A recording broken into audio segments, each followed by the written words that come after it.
gas নাই ন বা খতম হ'ল গেছ খতম এতিয়া আমি এনেকৈ বনাই আছোঁ ৰুটি পুৰি মানে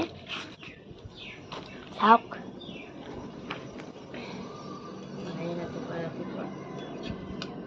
মায়ে ৰাতিপুৱা টিফিন বনাই দিছে মোৰ পৰীক্ষা আছে মোৰ বাৰ কাৰণে টিফিন বনাই দিছে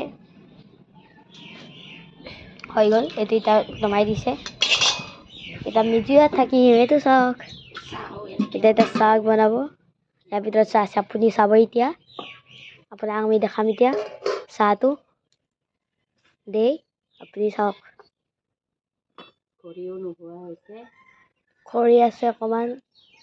অকণমানে আছে আৰু নোহোৱা হৈ গৈছে আৰু মানে আপুনি চাওক মই এনেকৈ খৰিকেইটা আনিছোঁ ইয়াতে অকণমান ষ্টিককেইটা আছিলে ষ্টিক খতম হৈছে কিন্তু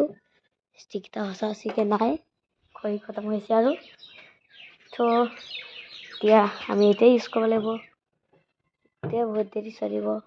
গাইছ সেইটো ভাল লাগিব না আমি কি কৰিমনো আমাৰ ওচৰত নাই আৰু খৰি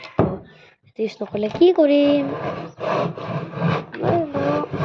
লৈ ল'লোঁ এতিয়া খৰি